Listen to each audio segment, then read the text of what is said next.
Nós vamos falar nessa manhã, pode pôr para mim, por favor, o tema Fundamentos Apostólicos. Amém, queridos? Fundamentos Apostólicos. Nós estamos falando, ministrando sobre uma série que nós intitulamos A Igreja que vai prevalecer. A Igreja que vai prevalecer. E dentro desse tema, a Igreja que vai prevalecer, essa série, nós vamos falar dos fundamentos apostólicos que fazem com que essa igreja venha prevalecer. Eu quero ler com você então o capítulo 2, lá no versículo 37, que diz o seguinte: ouvindo eles isto, afligiram-se em seu coração e perguntaram a Pedro e aos demais apóstolos: que faremos, irmãos? Disse-lhes Pedro: arrependei-vos e cada um de vós seja batizado em nome de Jesus Cristo para perdão dos pecados e recebereis o dom do Espírito Santo. Versículo de 41. Os que de bom grado receberam a sua palavra foram batizados, e naquele dia acrescentaram-se quase 3.000 almas. E perseveravam na doutrina dos apóstolos, na comunhão, no partir do pão e nas orações. Em cada alma havia temor, e muitas maravilhas e sinais eram feitos pelos apóstolos. Todos os que criam estavam juntos e tinham tudo em comum. Vendiam as suas propriedades e bens e repartiam com todos, conforme a necessidade de cada um. Perseverando unânimes todos os dias no templo e partindo o pão em casa, comiam juntos com alegria e sinceridade de coração, louvando a Deus e caindo na graça de todo o povo.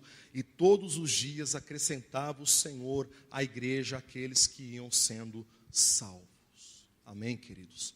Nós vamos falar então de fundamentos apostólicos. Queridos, você já deve ter ouvido falar sobre a reforma da igreja, a grande reforma da igreja. Para quem nunca ouviu falar, essa reforma, ela teve o seu início nos tempos de Martinho Lutero. De lá para cá, nós acreditamos que a igreja está vivendo um tempo de reforma, um tempo de uma grande reforma. Por que reforma? Porque a igreja primitiva, ela se iniciou debaixo desses fundamentos, dessa atmosfera apostólica. Mas depois, você pode estudar um pouco, depois ler um pouco sobre a questão da história da igreja, você vai ver que houve muitos problemas, houve uma mistura religiosa, e a igreja então passou uma fase muito difícil. Os teólogos chamam isso do período de trevas da igreja. Então, através de Lutero, houve uma reforma. E essa reforma se deu principalmente pelo aspecto de que a salvação de fato é pela fé.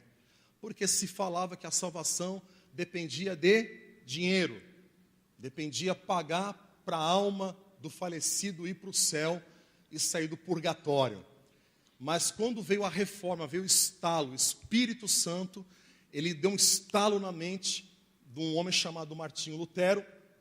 Aquele homem então, ele passa a ser um instrumento, isso foi no século 1500, no ano 1500, e a partir dali a igreja tem vivido a cada dia fases de reforma.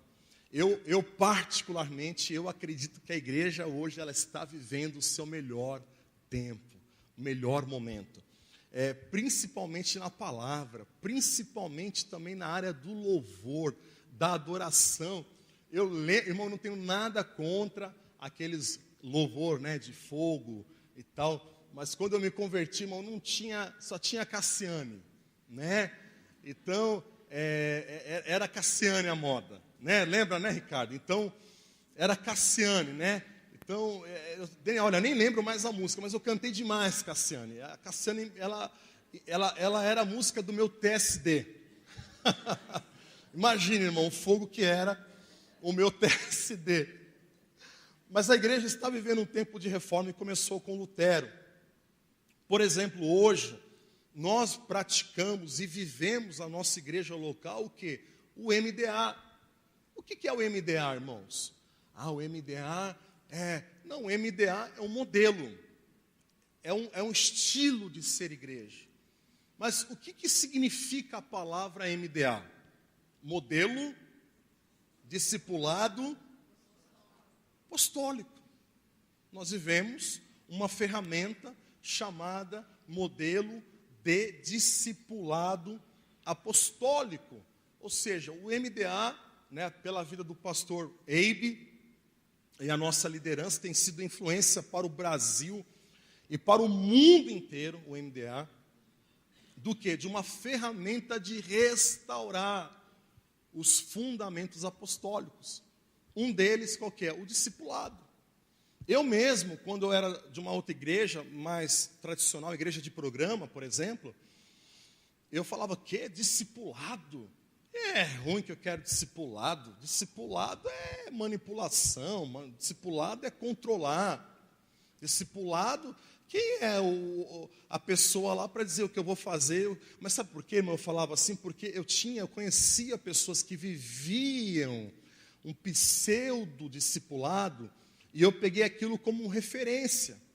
Eu falei assim, não, isso eu não quero discipulado. Porém, eu era líder, eu era um pastor já, e depois de 10 anos, 8, 9 anos pastoreando, eu já estava esgotado, eu já estava jogando a toalha.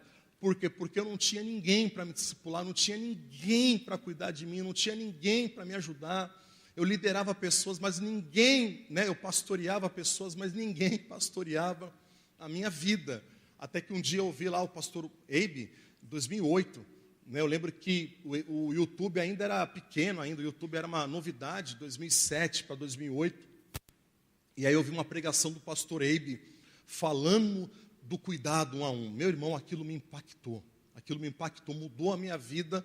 Olha eu aqui, onde estou hoje, né? Vivendo esse fundamento apostólico, que é o discipulado, que é ter pessoas que vão te ajudar. Lógico, não vou falar, a pregação não é sobre o discipulado, mas o discipulado é uma ferramenta apostólica. E a nossa igreja é uma igreja apostólica.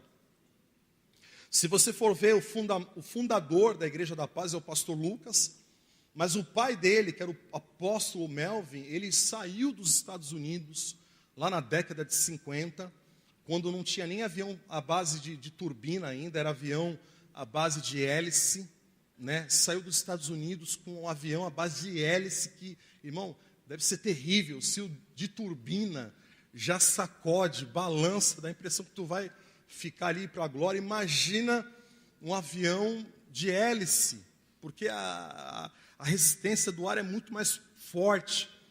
Mas ele veio com a esposa, abandonaram, eles tinham muito dinheiro, parece, você ouviu falar que eles tinham de condições, assim, uma vida muito boa nos Estados Unidos, e saíram dos Estados Unidos e se implantaram aqui. Irmão, na década de 50, o Brasil, olha, só devia ter mato, né? O Brasil, quem é aqui, não vou expor ninguém aqui, mas eu sei que quem é da década de 50, 60, lembra de como era. Eu lembro de São Vicente, coisa de 20 anos atrás.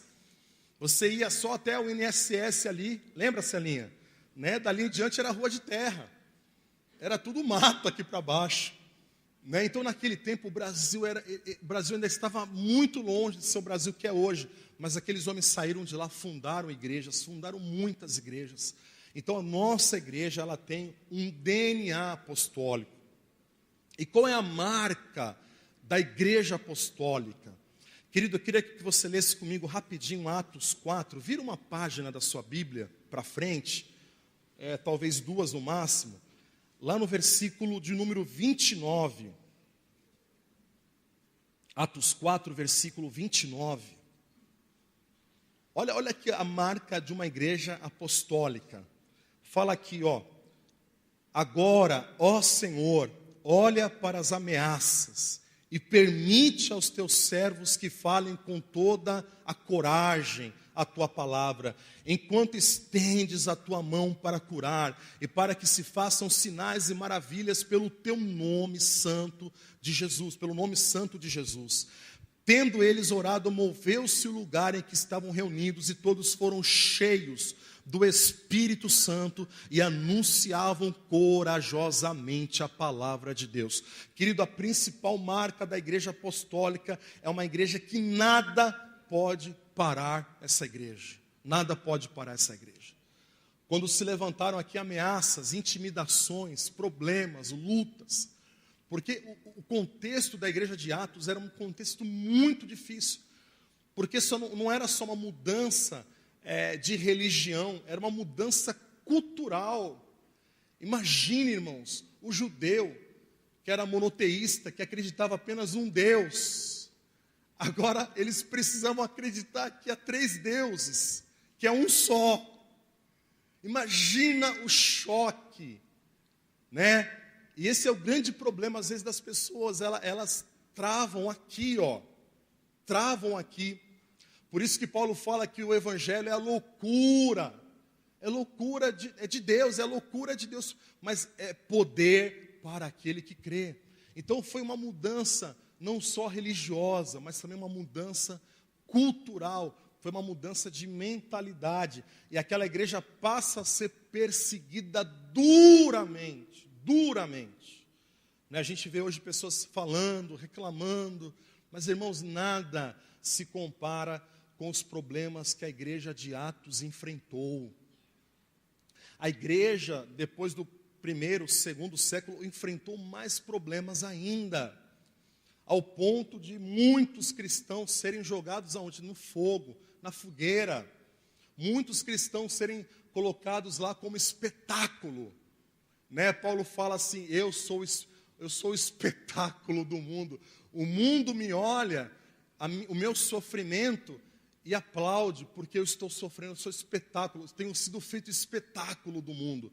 Mas acredite, a história diz que muita gente, muitos romanos, muita gente se converteu, sabe aonde? Quando o cristão lá, os crentes da época, estavam sendo comidos por leões, ou colocados em fogueira, e eles estavam louvando a Deus, dizendo, maravilhoso é teu nome. É isso? Majestoso. Eu sou péssimo para decorar letra de louvor. Tem uma coisa que trava aqui, não sei se... Mas era uma igreja poderosa. E aqui a gente vê esse texto aqui que eles falaram, Senhor, a luta está grande, o problema está grande, mas nos dá ousadia para continuar a pregar, para continuar a falar, para continuar a ensinar, para manifestar milagres, Senhor. E aí diz que lá, aquele lugar, então moveu-se o lugar e todos foram cheios. E eles receberam um espírito de coragem para não parar. Aleluia! Amém, queridos? Então a igreja apostólica, ela tem essa marca de uma igreja que vai prevalecer. Agora, uma coisa que é importante a gente entender, que tudo isso que a igreja de Atos viveu não é à toa, não é por acaso. Irmãos, naquele tempo, os cristãos não são como os cristãos de hoje. É para isso que eu quero chamar a sua atenção. Hoje, muitos estão simpatizando com as coisas de Deus. É diferente, né? Hoje é moda ser evangélico. Hoje é moda ouvir louvor. É moda. Estava até ontem falando com um discípulo amado meu, a gente conversando, e falou, olha, tem uma pessoa que se diz evangélica, mas aí eu fui no aniversário, aquela pessoa evangélica estava lá. E aí, quando colocou lá, era um aniversário de gente ímpia, gente que não temia a Deus, e aí, de repente, colocaram um pancadão. Sabe o que é um pancadão? E aí colocaram um pancadão, aí a evangélica lá começou. No pancadão. Verdade, irmãos, quantas pessoas hoje estão na igreja, mas elas não têm fundamento. Não tem fundamento, não tem estrutura, não tem base sólida. Vem a luta, vem o vento, é como a parábola, com o ensinamento de Jesus, quando vem o vento, a chuva, e a casa foi edificada sobre areia, e tudo levou. Sabe, qualquer coisa desanima você, qualquer coisa para você. Quando vem um problema, qual é a primeira ideia que o diabo coloca na cabeça de muita gente? Eu não vou mais para a igreja. Fazer o que na igreja? Já percebeu que essa é a primeira? Ninguém fala, não vou mais ver Faustão. Não vou mais ver, como que é o Big Brother lá. Ninguém toma uma atitude radical de falar não para porcaria. Mas fala, não vou mais para a igreja. Justamente é na igreja que você mais vai ser fortalecido, animado, curado, restaurado e vai viver o poder de Deus na sua vida. O grande fato é que a igreja de Atos era uma igreja fundamentada, era uma igreja que ela entendia o poder e o tempo de Deus. Mas a nossa geração é uma geração do me ensine hoje. É a geração, se não for agora, eu não quero. Se Deus não responder amanhã, estou fora. Se as coisas não acontecerem, uma semana, eu vou me dedicar um mês na célula. Se não mudar, eu abandono o barco. Verdade, irmãos. Mas a igreja com fundamento apostólico é uma igreja que ela prevalece. É uma igreja que quando vem as ameaças, os problemas, elas vão para os pés do Senhor Jesus. Ela vai direto para os pés daquele que tem poder. Irmão, quantas, não dá para contar quantas vezes eu já me senti muito mal. Muito mal. Luta, opressão, desafio, contas a pagar, sem dinheiro. Eu vou lá, como fez aqui Atos 4, 29 a 31. Senhor, me conceda ousadia, coragem para continuar, porque eu sei que a nossa luta não é política, não há uma perseguição, glória a Deus por isso, que não há uma perseguição política, nós temos liberdade completa no Brasil, mas nós estamos lidando com aquilo que nós falamos aqui no outro domingo, que é o espírito do anticristos, que atuam por meio da mídia, do consumismo, do capitalismo, do ter dinheiro, de ter coisas, de conseguir, de conquistar, de uma teologia furada também, que estão pregando por aí, que se eu não for abençoado, Deus não é comigo. Então, também por eu ser, Deus é comigo, sendo que nenhuma nem outra tem parâmetro bíblico para isso.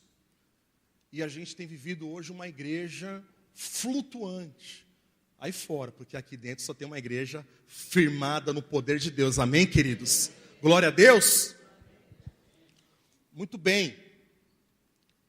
Quero falar então aqui de alguns fundamentos.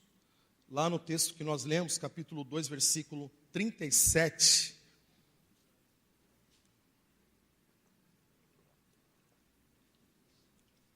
Perdão, versículo 42 do capítulo 2 de Atos. E ele fala aqui, olha alguns fundamentos, claro, tem muitos outros fundamentos, mas eu quero trabalhar com esses daqui, que eu acho que o Espírito Santo colocou no meu coração já há alguns dias. Eles perseveravam na doutrina dos apóstolos. Primeiro fundamento, perseveravam. Irmãos, diga para o teu irmão assim, meu irmão, você precisa ser perseverante. Diga perseverante.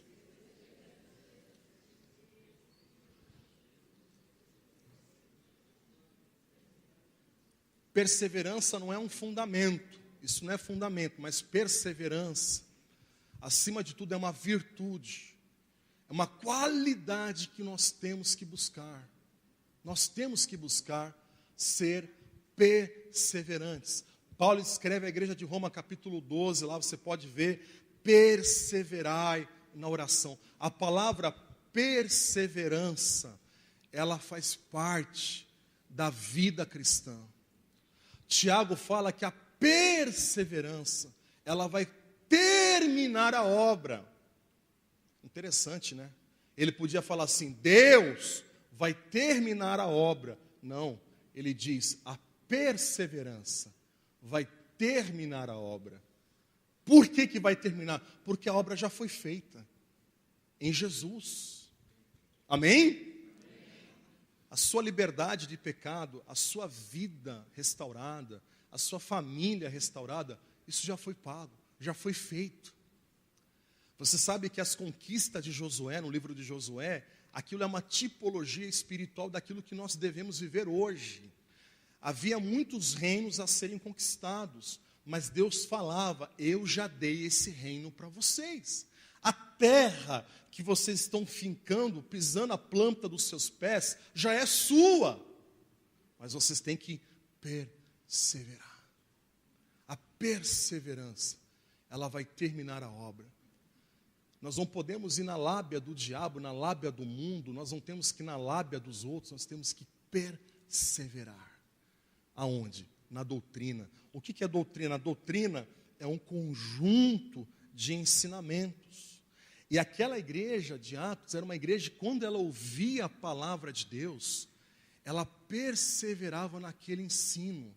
O que é perseverar no ensino? Sentar numa cadeira, botar a Bíblia numa mesa e ficar lá lendo, perseverando. Claro, é bom, tem que perseverar em ler, mas não é isso não. Eles ouviam a palavra de Deus e eles perseveravam para entrar naquela palavra, até que a palavra também entrasse neles. Amém, gente? Olha o que diz o texto, versículo 37.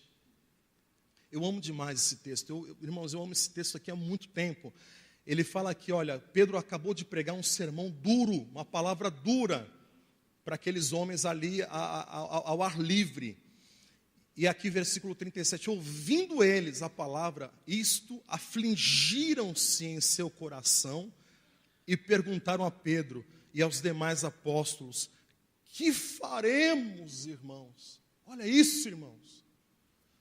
Você já ouviu uma palavra que te deixou em choque, em crise? Já ouviu? Já ouviu. Mas olha o coração daquela igreja de Atos, olha o fundamento dela, ouvir a palavra, e eles afligiram-se. Outras palavras, outros textos falam, compungiram-se os seus corações. Irmão, surgiu uma aflição de alma quando eles ouviram a palavra. Por quê, irmão? Porque a palavra, ela vem o quê? Para libertar a gente, para transformar a nossa vida. Eles pegaram a vida deles e confrontaram e colocaram a palavra de Deus na frente deles. E eles disseram, olha, a minha vida é um jeito, mas a palavra está dizendo que é de outra maneira, é de outro jeito. Então eles compungiram-se, afligiram-se o coração. Houve uma crise. E olha o que eles falaram aqui, e perguntaram a Pedro, que havia pregado, né, eu sonho com esse dia que eu vou terminar aqui de pregar, ou qualquer outro vem pregar e vai ver uma multidão assim, falar assim, olha essa palavra, como que eu faço para aplicar essa palavra? Como que eu faço para viver isso? Né, muita gente vem quer receber oração, uma palavra revelada, uma cura, mas aquela igreja, ela entrava em crise no bom sentido quando ouvia a palavra de Deus. E aqui eles falam, Pedro, o que nós faremos diante dessa verdade? O que nós faremos? Então, é uma igreja que perseverava na palavra. Amém, queridos? Amém, irmãos? Satanás vai perder, Satanás já perdeu. Entenda que a nossa vitória está na palavra de Deus. O salmista diz, o Senhor firmou os meus pés sobre a rocha. A palavra de Deus. A palavra de Deus, eles perseveravam nela, até que aquela palavra entrasse neles. Até que aquela palavra tomasse a vida deles. Irmão, é um desafio isso. Não é fácil você olhar para a sua casa, olhar para a sua família, olhar até para você mesmo e pensar, meu Deus do céu, eu estou longe. Qual é o caminho? Compungir o coração, se quebrantar.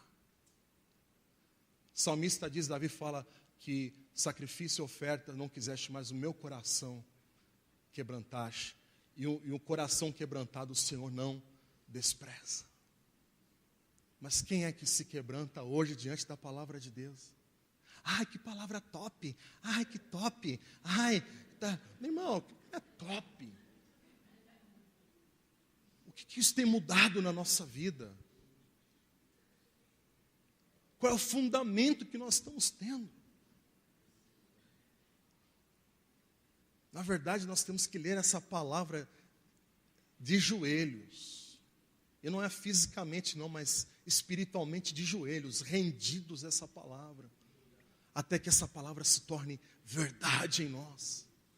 E liberte, e sopre toda a cinza, toda a nojeira, toda a mentira do diabo que foi programada no seu coração durante anos. Tem muita gente hoje, porque lá 20 anos de igreja, 15 anos de igreja, porque eu fui rejeitado, é porque não sei o que, irmão. A palavra de Deus persevera nessa palavra, até que a palavra e você sejam um só. Amém? É o primeiro fundamento. O segundo fundamento, ele fala aqui no verso 42, na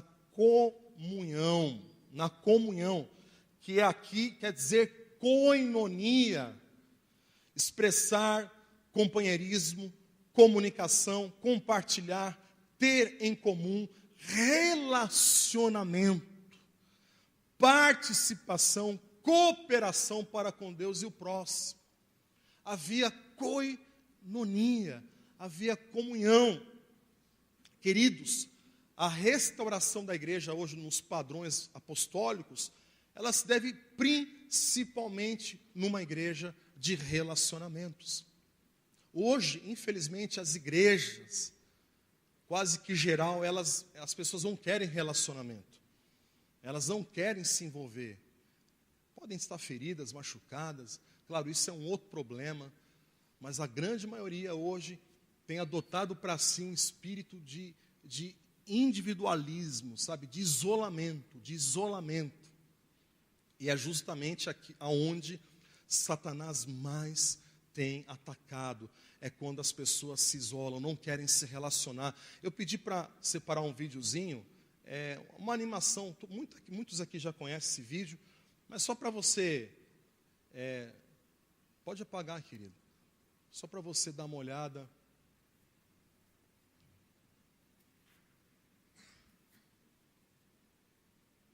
Tem áudio?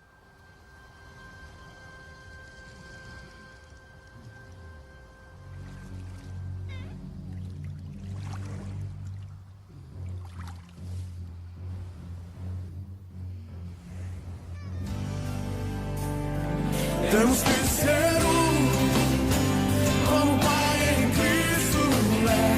Temos que ser para que o mundo creia que o Pai o enviou. Temos que ser como o Pai em Cristo é. Temos que ser para que o mundo creia que o Pai o enviou. Temos que ser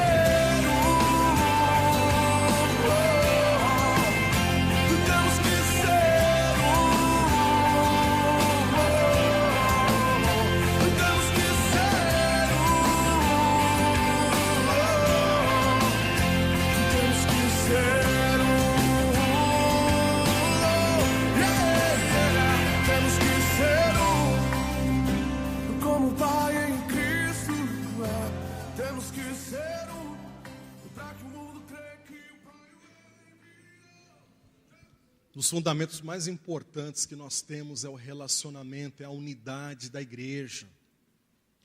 Queridos, deixa eu falar para você o que é relacionamento, é envolver-se, ter comunhão com alguém ao ponto de aprender um com o outro, compartilhar experiências, adquirir amizades, interagir socialmente. Isso é a igreja que vai prevalecer. A igreja da koinonia, a igreja da comunhão, a igreja do relacionamento. É a igreja que vai prevalecer nesses tempos. Agora, nós não podemos entrar pelo caminho e falar, não, mas é muita gente, difícil. Fulano é difícil. Irmãos, a igreja, ela é composta por gente diferente. por pessoas de aspectos e culturas e berços e tal, diferentes. Porém, acredite, a Bíblia fala, Paulo ensina que é justamente na diversidade que nós entendemos que a igreja é formada, porque aquilo que falta em um é o que o outro tem. Aquilo que tem no outro é o que falta em um. E dessa maneira, a igreja ela é edificada, a igreja ela é fortalecida, ela é construída de uma forma sólida. A diferença que há no nosso irmão é justamente aquilo que vai fazer parte para abençoar a sua vida, aquilo que vai agregar na sua vida. E veja que nós somos um corpo, ninguém tem todos os dons. Os dons do Espírito Santo não foram dados a uma pessoa só ou uma igreja só. Elas foram distribuídas. Para quê? Para que, é como se Deus falasse, eu quero forçar eles estarem juntos. Ainda que eles não queiram muitas vezes estarem juntos. Mas eu quero forçá-los. Porque se eles estiverem juntos, então vai haver o quê? Edificação, vai haver crescimento. A igreja vai se tornar uma igreja forte. Amém, querido? Então, se você, como aquele desenho que a gente viu ali, daquela formiguinha ou daquele caranguejo, às vezes nós permitimos que Satanás coloque a ideia do isolamento. Estou triste. Não, tudo isso aí é cilada do diabo, porque vai vir um tamanduá, irmão, tamanduá de Satanás, e vai sugar você, vai drenar você.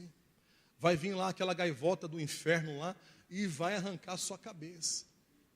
Mas se estivermos juntos como igreja, essa koinonia é um dos fundamentos da igreja que vai prevalecer. Amém, queridos? Vamos avançar porque o tempo está esgotando aqui. O outro fundamento aqui é a oração. Versículo 42, e perseveravam também na oração, nas orações, na intercessão, nos clamores. Amém? Não vou focar muito nisso, mas também fala em cada alma o partir do pão e depois orações. O partir do pão é a ceia aqui, é uma referência à ceia. Não fala aqui do partir no sentido de partilhar, mas no sentido partir o pão. Lembra o que Paulo fala? E partiu o pão e disse, este aqui é o meu corpo.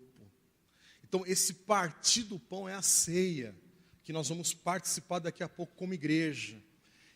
Perseverar na ceia. Eu vejo, eu não sou um pregador da antiga porque eu sou muito novinho na fé. Mas, irmãos, está aqui uma das coisas importantes do cristianismo, que é a ceia. Temos que valorizar a ceia. Nós não temos que espiritualizá-la, nós não temos que mistificá-la, não. Mas a palavra de Deus fala que nós devemos nos reunir como igreja, que nós devemos sentar à mesa como igreja, e comer do pão e tomar do suco da uva como igreja, porque isto aqui é um memorial daquilo que um dia Jesus fez por nós lá na cruz do Calvário. Eles perseveravam no partir do pão. Na verdade, a igreja de Atos, e não é pecado, nós podíamos fazer ceia aqui todo culto. Porque é uma vez no mês? Uma vez por mês, porque se convencionou que é uma vez no mês. Mas na verdade, podia ser todo dia. A igreja de Atos, ela partia o pão, e a ceia em Atos, a igreja primitiva chamava ceia do amor, aonde o amor de Deus era derramado. Irmãos, nós temos o amor de Deus. Quantos têm o amor de Deus aqui? Diga amém, eu tenho o amor de Deus, mas nós temos o amor de Deus. Você que está aqui nessa manhã, você é amado de Deus, Deus te ama muito, demais, irmão. Ele nos ama demais. E o partir desse pão é um tempo que a igreja tinha para manifestar esse amor. Só para dizer assim, estamos aqui, Senhor, somos a tua igreja, somos o teu povo. Nas orações, e também, ele fala aqui no versículo 44, todos criam, estavam juntos e tinham tudo em comum.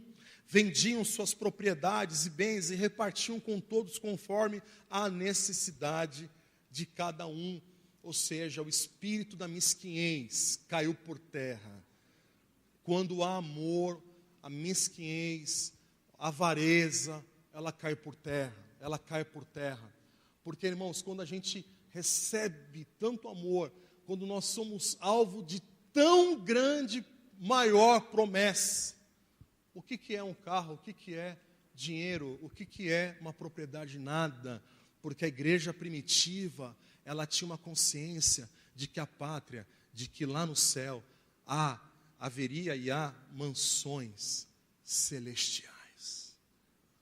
A igreja primitiva, ela tinha os pés na terra, mas a mente, o coração estava na eternidade.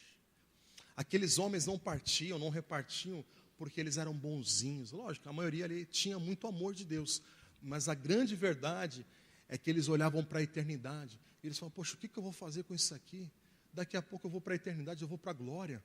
Aquela igreja, irmãos, os caras convertiam hoje, mas amanhã quem garantia que eles não seriam mortos por conta da perseguição? Então eu vou partir.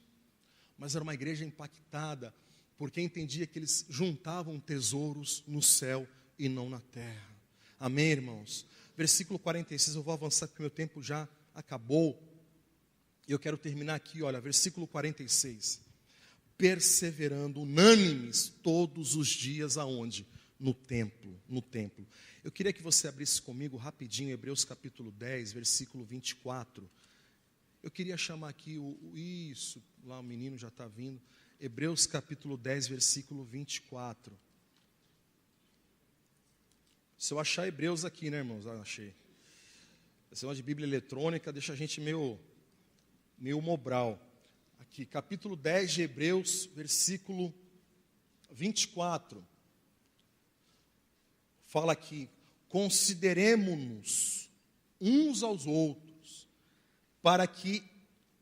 para nos estimularmos ao amor e às boas obras. Versículo 25, não deixando de congregarmos, como é de costume de alguns, mas admoestemo-nos, uns aos outros, e tanto mais quanto vedes que se aproxima aquele dia, não deixando de congregar. Diga para o teu irmão assim, meu irmão, o fundamento apostólico é não deixar de congregar. Amém? Diga para ele aí, não deixe de vir na igreja, não deixe de vir à igreja, não deixe de congregar. Mas o culto não foi para mim, não importa, irmãos.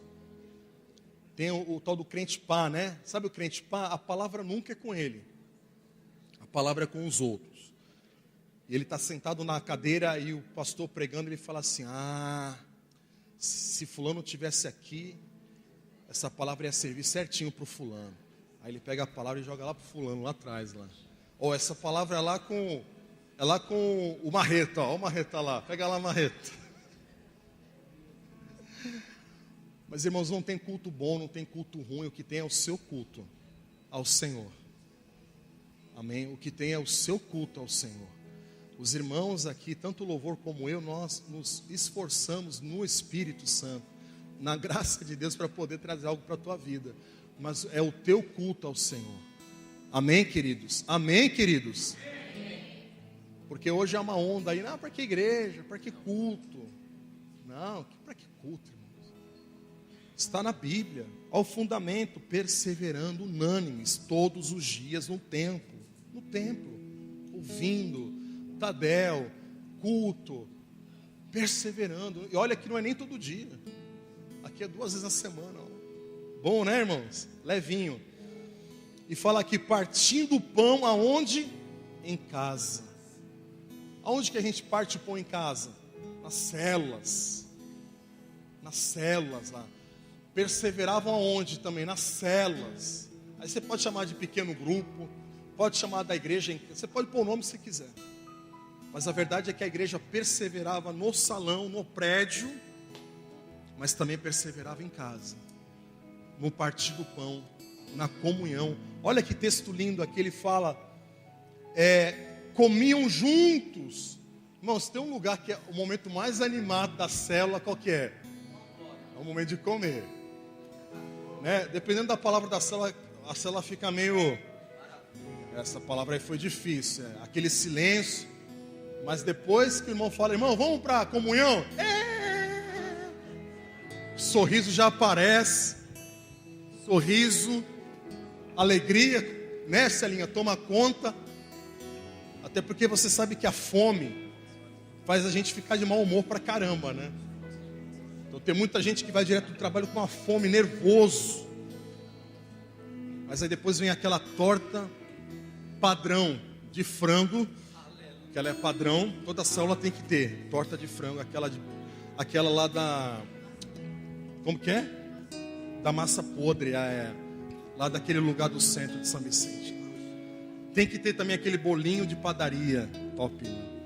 Mas aí quando comem com alegria e sinceridade de coração, louvando a Deus e caindo na graça de todo o povo, e todos os dias acrescentava o Senhor à igreja aqueles que iam sendo salvos. Amém, querido? Amém. Esse aqui é alguns fundamentos apostólicos. Mas eu quero dizer para você, você é a igreja de Jesus. Você é a igreja da paz, glória a Deus. Todos somos a igreja da paz, mas nós somos a igreja do Cristo ressurreto. Nós somos a igreja do Deus vivo, irmãos. Isso é muito importante. Você não é qualquer pessoa. Para Deus existe 3 tipos de pessoas no mundo. Quando Deus olha do céu para a terra: o judeu, o ímpio, que ele chama de grego, e a igreja. Nós somos um povo diferente, propriedade exclusiva do Senhor, para as boas obras. Eu queria convidar você a ficar de pé.